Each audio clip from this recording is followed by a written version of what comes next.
Pues así consta en la Constitución de la República. Pero creo que nos mataremos hablando de todo esto, y qué pena que las leyes elaboradas por nosotros no hagan esos reconocimientos. Así que, compañeros de la UNE y de otras organizaciones, ¿qué esperan ustedes para reclamar, pues? Mucho más aún, mucho más aún. Por lo tanto, aquí dice que se reconocen títulos occidentalizados. Aquí, por lo tanto, plantea que el artículo 7 diga que para el ejercicio de la docencia se reconoce a los siguientes docentes: aquellos con títulos y aquellos que no tienen títulos, pero para ejercer su trabajo en las comunidades y pueblos, para su gente, bajo su cosmovisión, bajo su cultura, sin ninguna imposición de la cultura hegemónica occidental a la que les hemos obligado durante los 500 años. ¿Qué más? El artículo, el literal dice, la reforma de la comisión dice que la reforma para el segundo debate.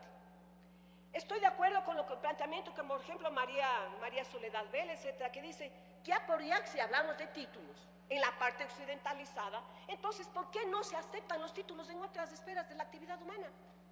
Siempre y cuando, por supuesto, que la persona acredite capacitación, no solo capacitación, sino capacidad y competencia en docencia, que es otra cosa, capacidad y competencia, no solo capacitación, María Soledad, porque la capacitación se refiere a destrezas, palabrita que deberíamos olvidarnos, porque la docencia universitaria, el crear pensamiento, el crear conocimiento es mucho más que destrezas, tiene que ver con las habilidades, con el proceso del conocimiento, con la epistemología, con la ciencia.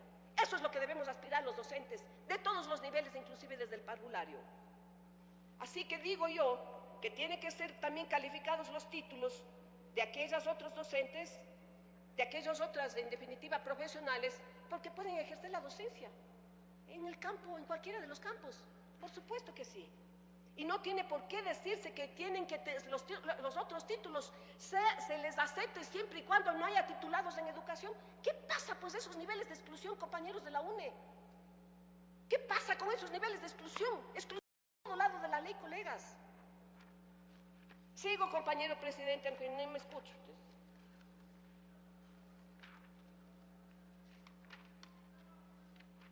Otro punto sustancial que me parece aquí a mí necesario de ser considerado en estas reformas, que dice que es cierto estoy de acuerdo con lo que dice León, pero no sé cómo se podría, León Roldós, pero no sé cómo se podría arreglar este punto. Cuando él ha manifestado sus posiciones para el planteamiento para el segundo debate, y dice, ¿cómo así una autoridad puede ser removida a juicio y paciencia simplemente de la autoridad máxima de educación, cuando ha sido siempre personas que han ingresado al campo docente vía concurso, merecimientos y ocupación? Por lo tanto, a mí me parece que otra vez se les ha estado olvidando a quienes elaboraron estas reformas a la ley el asunto de la participación ciudadana. Esos procesos de remoción como de calificación tienen que ser planteados con la participación de la colectividad, no solo de los padres de familia. ¿Dónde está la organización social? ¿Dónde está la participación ciudadana? También otra cosita que se nos ha olvidado, ¿no? Olvidando lo que hemos escrito en la Constitución de la República, para que no me saquen tarjeta roja. Debo decirles que el asunto de la calificación que ha sido manipulado por muchos medios de comunicación, igual como se manipuló en la Constitución de la República, solo los grandes titulares. Es que la Constitución habla de Dios, es que la Constitución va a plantear el aborto, es que la Constitución no quiere el derecho a la vida. Igualito se ha manipulado el asunto de la evaluación, elemento que sustantivamente no puede ser jamás rechazado en un todo proceso de construcción humana. La evaluación es inmanente a la esencia del ser humano. Es la creación, tiene que ver con la creación. Por lo tanto, ¿cómo se puede rechazar la evaluación? Perdóneme, presidente, concluyo. La evaluación, sin embargo, ahí están las pifiadas, por supuesto, porque la gente ni siquiera escucha.